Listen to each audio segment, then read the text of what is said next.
Thank you, Judge Dawson. My name is Ernest Smith, Chairman of Oppressed People's Nation, Grassroots Community Organization. My elected title, I am an elected official, Democratic County Central Committee, Precinct Representative for Ward 3, Precinct D. But like I said, first of all, I'm a grassroots community organizer. What the Oppressed People's Nation does, we organize around what we call our People Survival Community Programs. We out here on the streets. We realize that all the youngsters are not going to be in your gyms, on your sports teams, in your churches. A lot of them out here on the streets, and we cannot turn our back on them, brothers and sisters. Those youngsters are our neighbors, and we realize this. We have to realize that we can't sit around and wait for anybody. We have to organize ourselves. We don't have to wait for anybody to organize for us.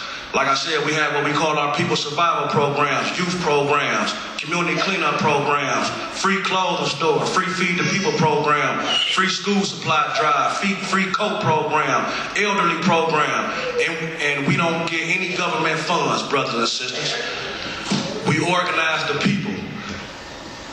Here are a group of our youngsters right here.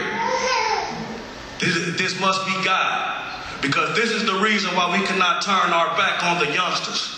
There are youngsters out here that will do for the community. We have to just get out here with them. First of all, brothers and sisters, we must understand that, I'm just going to take it back to the 60s, when our young boys grew up angry, but back then they grew up angry for a positive mission. They grew up angry because they were getting brutalized, murdered, lynched. The world full of racism. But then what happened? We must understand, brothers and sisters, that the power structure cut the head off the movement. We have to understand that we are fighting the wrong people, brothers and sisters. We have to understand that the power structure put the drugs in the neighborhood. We have to understand that it's a plan to have us out here killing each other. Listen, brothers and sisters, there's no way a 1, 2, 3, 4, 5, 6, 7, 8, 9, 10, 11, 12, 13, 14, 15-year-old is the reason why our community is in the condition that it is today. Stop blaming these youth. A lot of parents need to look in the mirror. But the truth be told, that a lot of parents grew up angry too. And their parents grew up angry. And a lot of those parents did not teach the youngsters about the civil rights and the black liberation movements. So instead of always blaming the youngsters, get out here with them, brothers and sisters. Look in the mirror. Blame yourself. Because all the youngsters want is love. All the youngsters want is love. If you get out here on the streets and you ask them what they want, all they say is love. If you ask them when they become an adult, oh, why did you do what you did when you was young? Because all I needed was some love. And there's so many people out here complaining, talking, but they won't even go say hello to the youngsters. Ask them how was their day. Let me tell you something. If little Jimmy down the street hungry, feed him. If little Mikey needs some clothes and some school supplies, go on the couch, get you some change.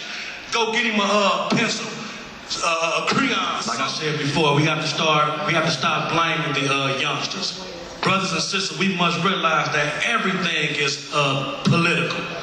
The youngsters are not the reason for the abandoned properties. The youngsters are not the reason for those unconstitutional red light, speed light cameras. The youngsters are not responsible for the potholes. The youngsters are not responsible for the school systems. The youngsters are not responsible for the justice system with the new age slavery, sending youngsters down the pipeline, building more prisons than they are schools. That is not the youngsters' fault. We, as the adults and the youngsters, must organize, brothers and sisters, and not go and complain and cry to the power structure, but put pressure on the power structure. Pressure bust pipes. We have to stop just, listen, I know my politician brothers and sisters have a little saying in East Cleveland that goes like this. They say, if you don't vote, you don't count. What the people in East Cleveland say, and what we need to say to these politicians, if you don't serve our health interests, rights, and needs, you don't count. Back in the days, brothers and sisters, when we as black people went around and we wanted everybody to register to vote, we must understand that we ran our own political candidates from the neighborhood. Nowadays, it's not like that. I watch a lot of candidates and a lot of politicians come to East Cleveland and they're coming here for 5 minutes and they'll leave. But then you ask them, have they ever been on Eddie Road? Have they ever been on Potomac? Have they ever been on Hayden? Right. They never heard of those streets. And even some of the politicians that's right here in the city of East Cleveland, we have to understand that everything is political. Get involved, brothers and sisters.